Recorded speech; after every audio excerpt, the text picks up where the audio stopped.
Welcome back muli mga kaibigan sa bagong muling mga balita na ating mapapakinggan at mapapanood dito sa channel ng Bayan, ang Bayang Pinas. Dito, ating matutunghayan ang mga bagay na nangyayari sa ating bansa, partikular na umano sa loob na mismo ng gobyerno at lalong-lalo na dito sa kasalukuyang administrasyon. Ngunit bago ang lahat, kung bago ka pa lamang sa ating channel ay siguraduhin mong ikaw ay mag-subscribe, pindutin ang notification bell at syempre piliin na rin ang all upang lagi kang maging updated sa mga balitang bago, totoo at walang bias. Syempre mga kaibigan at kung mga ating mga solid viewers naman dyan ay maraming salamat naman po sa inyong walang sawang pagsuporta. At huwag din pong kalimutang magpakita ng suporta sa ating channel sa pamamagitan ng pag-like at pag-share sa ating mga videos. At syempre mga kaibigan, kung meron ka naman pong hinaing at opinyon, ang ating comment section ay bukas para sa inyong mga opinyon at mga hinaing at kung ano po ang nais nyong sabihin sa ating mga gobyerno upang mabasa na ito. Heto na nga mga kaibigan, atin nang panoorin at pakinggan ang balitang ito.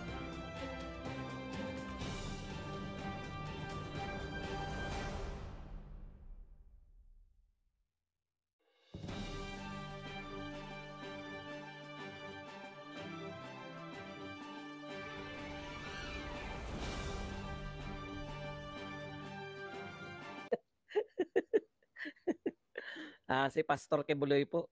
Bukod po sa warrant. Mali pala, kanta pala yun.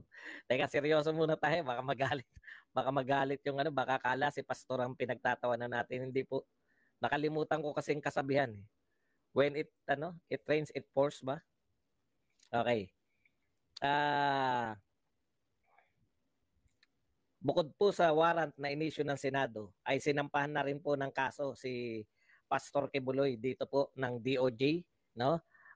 Sa may Davao City at saka sa Pasig. Wag na po tayo kanina po pinanood ko po yung yung hearing po ni ng chairman si Senator Bato. Talagang matagal na po nating hindi napapanood to si Senator Tulfo sa hearing. Parang pinaalala sa atin kung anong uri kung anong uri ito ng senador, no. Ang nangyari po ganito po 'yan, no. Ini-insist po kasi simula pa lang po hindi pa po kumbaga hindi pa umiinit, no. Siyempre nagsalita kaagad si Senator Tulfo dahil uso po ngayon yung parang may ba ako? Ano na nga yung pinagawa nyo nung parang malabo yung ating screen? Meron nagpayo sa akin na ginawa eh. Para akong nasa ulap eh. Teka lang, yung nasa alapaap.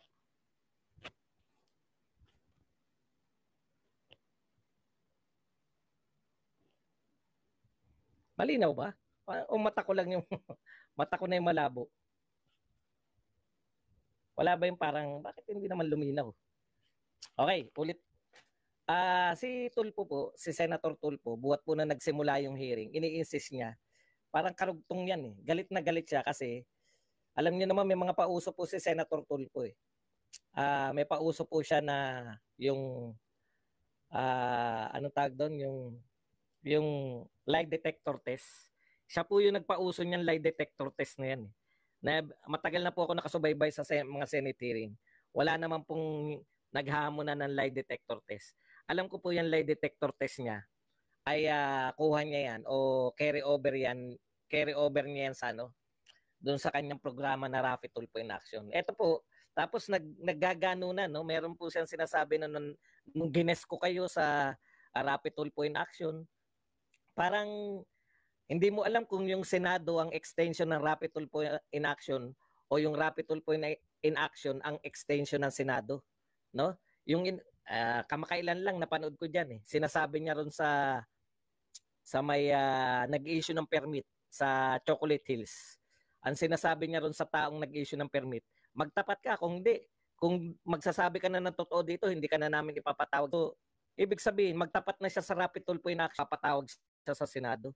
Parang may mali dun sa sistemang ganun, no, na ginagawa niyang extension. Ito, observation ko lang parang ginagawa niyang extension ng isang trabaho, yung isa pang trabaho, no? Ginagawa niya extension ng Senado yung Raffy Tulfo, ginagawa niya Rapid Tulfo in Action, extension ng Senado. Yung Senado naman, extension ng Rapid Tulfo in Action. Kaya magkakarugtong. Dahil nung gines ko kayo, ganun yung mga ano niya, yung mga pagtatanong niya. Anyways, napuna ko lang, no? Parang hindi ngayon lang po ako nakarinig ng ganyang programa na extension ng Senado. No, dapat nahihiwalay natin. O kasi ako hindi ko po alam kung saan po exempted yung mga senador. Kasi kaming mga pangkaraniwang government employee nung ako po ay hindi pa nagre-resign. Kabilin-bilinan po sa amin na wala pong bawal po yung double compensation, di ba? Na ikaw ay kinakailangan lang na ikaw ay pwede ka lang magtrabaho outside ng ano mo, ng yung oras. Putya kung i-apply po yan sa anong oras ba natatapos trabaho ng mga senador? Bakit nakakapag-Rapid Tulfo in Action si Senator Rapid Tulfo? Hindi ko po alam yung rules. Kung exempted po ba dun sa rules na yun? Kasi nakikita ko rin si Tito Soto noon eh. Kaya lang hindi naman siya araw-araw sa Itbulaga. Anyways, parang pag naging senador po ko, yan ang una kong ayusin. Hindi biro.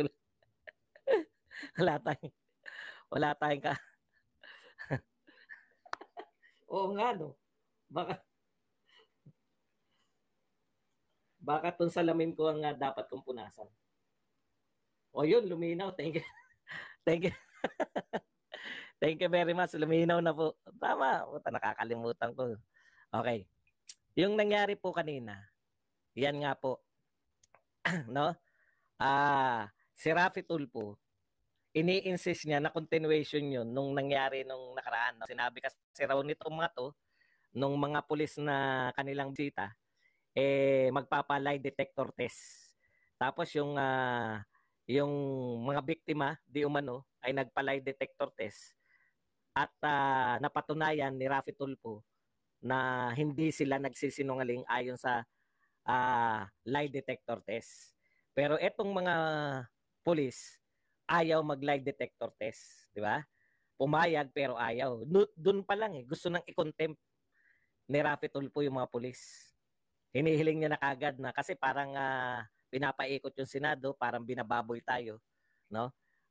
Yun yung pananaw kagad ni Tulfo simula pa lang. Kai-start pa lang nung hearing, gusto niya na kagad ipa-contempt. Tapos tumagal, ganun yung tema niya, no? Halos hindi nakakapagsalita. Yun yung hirap eh. Alam niyo po sa Senado, simple lang po yan eh. Kung gusto ninyo na yung mga naimbitan yung bisita ay yun nga po yung purpose nyo ng hearing. Ang purpose po ng hearing, palalabasin nyo po kung nagsasabi ng totoo o hindi. Di ba? Sa pamamagitan ng pagtatanong, hindi po sa pamamagitan ng lie detector test. Ako, noon ko pa naririnig kay Raffy Tulfo yan. Nung bagong senador siya, pinauuso niya yan na lahat. Willing ka bang sumalang sa lie detector test? Hindi po ganyan yung gawain ng Senado. Nagtatanong po yung mga senador noon. Nung ang Senado ay binubuo pa ng magagaling na senador, matyaga po sila nagtatanong para mapalabas po kung yung testigo o kung yung resource person ay nagsisinungaling o hindi. Hindi nyo po siya shortcut niya na bahala na yung lie detector test. Ang dami na po natin napanood na pelikula eh. Di ba? May mga tao po na nagte-train para yung lie detector test ay mapeke nila ang resulta. Mukha silang hindi nagsisinungaling kahit nagsisinungaling sila. Marami na po nakakagawa niyan. At isa pa, hindi po admissible yan sa korte. Yung laman ng So sa madaling salita, bago mag-walkout si Raffy Tulfo, ito po yung, kasi mahaba-haba rin eh. Basta yung buong proseso, sa mga hindi po nakanood, yung buong talakayan po, alam niyo naman si Raffy Tulfo, na-imagine niyo siguro, no? Binabaran, hindi niya na pinagsasalita. Pag may narinig siyang isang salita, siya na magko-conclude. So sa madaling salita, inuutusan niya, hindi naman sa paraan direkta na, hindi, direkta nga eh. Sinasabi niya, i-contempt, pinako-contempt niya. Alin man dito sa kanilang So nung sabi naman ni Senator Bato, ganito, dito na nag-walkout eh. Yung sinabi ni Senator Bato, pakinggan na lang natin sila para kung nagsisinungaling o hindi. Ayun po, tumayo na si Raffy Tulfo at nagsabi na hindi ko na matatagalan to. Magwo-walkout na ako. Sinabi niya po yung salitang walkout. nag-walk out po si Rapi Tulfo habang naghihiring. Kasi nga po, hindi siya pinagbibigyan ng chairman na si Senator Bato na mag-contempt o yung show cause order. Show cause order. Okay. Ang point lang diyan, no? Kaya nga may chairman eh. Hayaan yung dumiskarte yung chairman. Yung mga senador, eto po pagkakaiba ng chairman ka at member ka ng committee. Kung member ka ng committee, lalo na dalawa lang sila. Huli na si Senator Robin Hood. Kung member ka ng committee, senador ka, sawa ka magtanong. Pwede. No? Pwede, dapat tanong lang siya ng tanong. Pero yung uutusan mo yung chairman na i-contempt na yung mga hindi mo kursunada yung mga sagot, labas ka na ron. Labas ka na ron. Ngayon, ako po tinitignan ko beyond eh. Napakalakas ni Rapi Tulfo. Lalo na po, ayan, may mga ano yan, di ba? Mga Tulfonatics na tinatawag. Ako, Tulfonatics, alam ko totoong mga tao kayo. No? Eto, pag si Rapi Tulfo, manunood kayo. Titignan nyo kung binabanatan ba si Rapi Tulfo, ipagtatanggol nyo, hindi. Masaya po si Rapi Tulfo pag nagsusumbong ka kasi instant justice eh. Di po ba? Pero hindi po siya bagay na presidente. Real talk po yan. Dahil ang presidente, matyaga po yan magbigay ng, ang presidente po, dapat siya'y nangunguna na maalam sa batas. Matyaga dapat yung presidente. Kung hindi man siya abogado, dapat matyaga siya na maipakita na yung rule of law ay natutupad. Hindi po pwede yung, ang tendency kasi ni Tulfo, no? Lahat po ng nakikita ko tuwing hearing na umaten si Tulfo, ang tendency niya kasi may mga conclusion siya, bawal na siyang kontrahin. Kung ano nasa isip niya, yun na yun. I-insist niya yun na tama yun nasa utak niya. Mahirap po yun pag naging presidente yan. Hindi po katwiran na aanga ang mga pulis. Pag hindi ka ganong kagaling ang pagkakaiba ni Duterte, alam niya yung pasikot-sikot ng batas. Dati siyang prosecutor, hindi lang siya simpleng abogado. Dati siyang prosecutor. Kaya hindi mo siya mabubutasan sa batas. Pero to si Tulfo, marami pa siyang kakulangan sa batas, pero yung gusto niya masusunod, tama yun sa programa. Kasi may lumapit sa'yo. Ito po sa mga Tulfonatics, pakinggan nyo lang po ako. Tignan nyo kung mali itong sinasabi ko. Sa programa kasi, may lumapit sa'yong humihingi ng tulong. Lulutasin mo yung problema niya. Di ba? Pero pag presidente ka, kaya madali lang malutas yun. Karamihan naman talagang inapi lang eh. Hindi ka naman lalapit kay Tulfo kung ikaw ay nang aapi. Di ba? Karamihan po yung mga mahihirap na inapi. Yun ang lumalapit. Bibihira siguro yung, ngayon marami na rin, lalo na yung mga lumalapit kay Tulfo ng mga vlogger na gustong sumikat lang. Di ba? Marami na yan ngayon.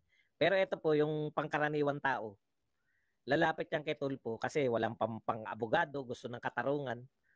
Maganda po, nakakatulong talaga. Pag mga ganun. Pero, pag hahawa ka na ng Pilipinas, hindi po pwedeng basta-basta ka pumapanig na kung sino unang lumapit sa iyo, kakampihan mo na kagad. Hindi po pwede yun. Kaya mag-isip-isip po kayo. Yung naniniwala sa mga Tulfo na maganda po silang maging pinuno ng bayan. Nakakadala. Kasi nakikita ko po. Okay. Buti na lang, mas malakas sa kanya si Sara Duterte. Sa survey. Ayun lang po, yun yung mapupunan natin dyan. No? Yung very, yung parang to the point na may pagkadiktador. Hindi naman natin sinasabing tapos na yung ni Tulfo kasi siyempre, balik ta rin naman, bagito pa rin siyang senador eh. Kaya lang, iba yung taong willing na matuto eh. Di ba? Kaysa yung mga taong meron na masyadong matigas na sa kanya. Biruin mo, sinabi mismo ni Bato, no, na insulto siya sa ginawa ni Rapi Tulfo sa kanya. Sarili mong kasama, winokoutan ka. Ang sinasabi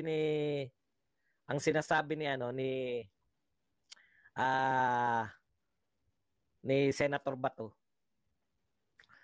kayo mga pulis, kasi mga pulis yan eh. Hindi rin siya papayag na basta babastusin yung mga pulis. Kasi dati siyang pulis eh. Kaya sapat-sapat lang. Anyways, tignan natin. Ang problema ko na naman, putya, mukhang hindi po pinipick up yan ng mga ano, no? Yung si Tulfo, ayaw nilang masiraan. Ayaw nilang masiraan si Tulfo. Bakit kaya? Yan kasi yata ang pambato nila laban kay Sara Duterte. Pinalulutang na yan ni Christian Esguerra. Paano kung si Tulfo ang maging pambato natin? 'Di ba? Sinisimula na nila. Kasi alam nila na kung si Martin lang at iba pang mga Marcoses, wala pong pantapat kay Sara Duterte. Tagalabas ang makukuha nilang pantapat. Yan nga si Tulfo. Pero kakainin po ng buhay yan ni Sara Duterte sa one-on-one. Pag maraming kalaban, lalo silang kakainin lahat ni Sara Duterte. Ayan lang po yan. So, very exciting po. Marami naniniwala kay Tulfo. Gusto nila yan, yung mga instant justice na ganyan. Di ba? Kaya maraming Tulfo fanatics eh. Anyways, ako po, naniniwala ko yung mga pangmaliitan, mga kaso ng mga pamilya, pwede ang ganyang katapang. Pero pag bansa na pinag-uusapan, hindi po pwedeng padalos-dalos. Ayan. Punta na po tayo rito sa panibago na naman po, no, kaso. Kinasuhan na po bukod po sa inisyo kanina na warrant of arrest ng Senado, kinasuhan na po si Pastor Kibuloy ng DOJ. Yan. Talagang no? Lahat na po yung dalawang sangay ng Kongreso, no? Akala mo tuloy, no? Kung titignan niyo po kung kayo po ay taga ibang planeta.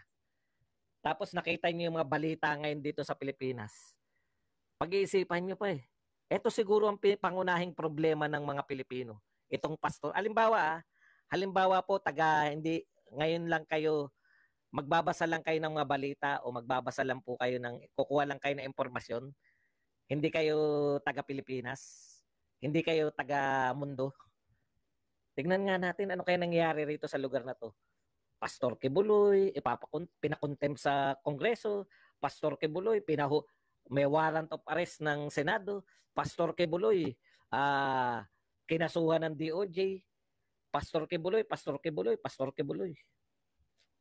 Alam niyo po, maiisip niyo, ito siguro ang pangunahing problema ng Pilipinas. Lahat ng balita nila, Pastor Kibuloy. Di ba? Lahat ng balita dito sa atin ngayon, nakatutok. Nag-walkout na nga si Tulfo, wala pa nagbabalita eh. Nakatutok pa rin lahat kay Pastor Kibuloy. Iisipin ng taga-ibang planeta, ito siguro ang pangunahing kumbaga, parang si Superman, may dumating na si Lex Luthor to. Siguro to si Lex Luthor to. Pag nagapi na nila si Pastor Kibuloy, walang iba eh. Ang buong Kongreso, Senado at House of Representatives, pinag-iisipan kung paano mahuhuli si Kibuloy. Ang DOJ, kinasuhan sa Pasig, kinasuhan sa Davao City, si Kibuloy. Pinag-uusapan ng mga buong Twitter, si Kibuloy. Malapit na po malutas ang problema ng Pilipinas. Pag nakulong po si Kibuloy, bababa na po ang presyo ng bilihin, no? Magkakaroon na po tayo ng maraming trabaho, no? Tapos papasok na po yung mga foreign investors. Ayan po, dahil si Kibuloy po ang tinutukan eh. Handa na po ang lahat sa El Nino. Tataas na po yung mga marka natin sa edukasyon. Mawawala na po ang corruption, no? Hindi na natin kinakailangan nagtsatsa. Dahil tinutukan nyo, imbis na tutukan nyo ay problema ng Pilipinas, si Kibuloy ang tinutukan nyo. Ayun yung nakikita ko. Baka si Kibuloy ang problema ng buong Pilipinas. Baka pag napakulong natin si Kibuloy, puta, tiger na tayo. Hindi po ba?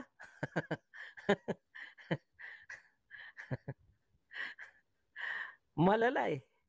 Pag meron po nag-ipon ng mga dyaryo ngayong araw na to, tapos ibinaon niyan sa lupa, tapos hukayin, puta, itong Kibuloy na to, ano kaya ginawa nitong bakit lahat ng sa gobyerno, kulang na lang po. Ang hindi na lang po involved kay Kibuloy, yung presidente ng Pilipinas, yung executive. Lahat po involved eh. Lahat ng legislative, tagagawa ng batas. Kay Kibuloy. Hindi ko po maintindihan kung kung paano ano na nangyari sa Pilipinas. Overkill. Iba-ibang issue yan, ha? Iba-ibang issue po yan. Sa may House of Representative po, yung SMNI ng may-ari si Kibuloy. Sa Senado po, yung contempt dahil hindi siya umattend. Sa DOJ, yan yung tunay na kaso. Pero lahat sila, pwedeng ipakulong si Kibuloy. Isang katawan, 4 ang pwedeng magpakulong. Yung Davao, yung Korte ng Davao, Korte ng Pasig, House of Representative at Senado, lahat naghahanda ng kulungan para kay Kibuloy. Isa lang ang katawan.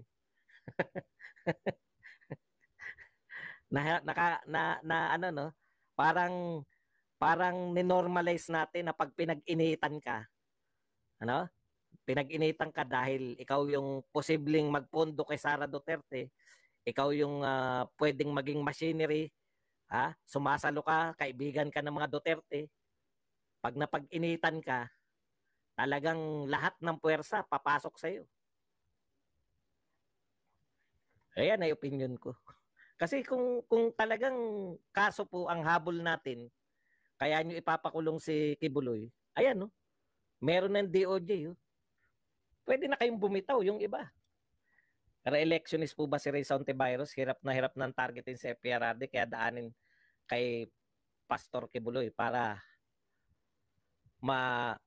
maabot si BP Sara. Di kasi nasira sa DepEd. Thank you very much kay Gregory sa 5,000 won. Ibang uri po lumaban tong mga kalaban natin. Sama-sama. Pulahan, Makabayan Black, Dilawan at Kakamping. Laban sa mga Duterte. Galing, no? Galing na mga Duterte, no? Pero pakiramdam nila, sila pa yung inaapi ng mga Duterte. Pinagtutulungan nyo na yung mga Duterte at mga kaibigan ng Duterte. Pero pag nagsalita pa po sila pa po yung inaapi. Si Sara Duterte pa yung matakaw sa kapanyarihan. Etc. Mawawalan talaga kayo ng bilib sa gobyerno. Magkano. Anyways, hayaan na natin yan. Kaya po ng mga abogado niya yan. Kaya po ng mga... Ayun ang problema Unnecessary na yung iba di ba? Unnecessary na po yung mga contempt lang Kala mo, napakalaking warrant of arrest. Okay. Punta na po tayo sa iba. Last na po. Merong maganda po ako rito pahayag po. Ito po, nagsalita na po itong mga negosyanteng. Ito po, isa sa masasabi natin na malaki rin tong block ng mga negosyante na to. Yun pong Filipino-Chinese Chamber of Commerce and Industry. Ito po yung mga negosyanteng Filipino-Chinese. No? Marami po to. Marami po itong mga negosyante na to. Ayon po sa kanilang presidente, may 2 po sila Ito problema nakita po nila, Glenda Fernando, sir, wag po kayong susuko. Bit ako susuko, wala naman akong kaso. Biro lang. Pinagagaan natin. Parang, ginigiba talaga nila Ginigiba talaga nila. Tapos yung bawat vlogger, may nakatokang manira Puta sa akin, ang paninira sa akin, hindi yung bobo ka ba doon, hindi yung mahina mga argumento mo. Puta, ang panira nila sa akin na manyak. Tanong mo naman kung saan nila nakuha yun. Puta, wala namang mapakitang video, wala.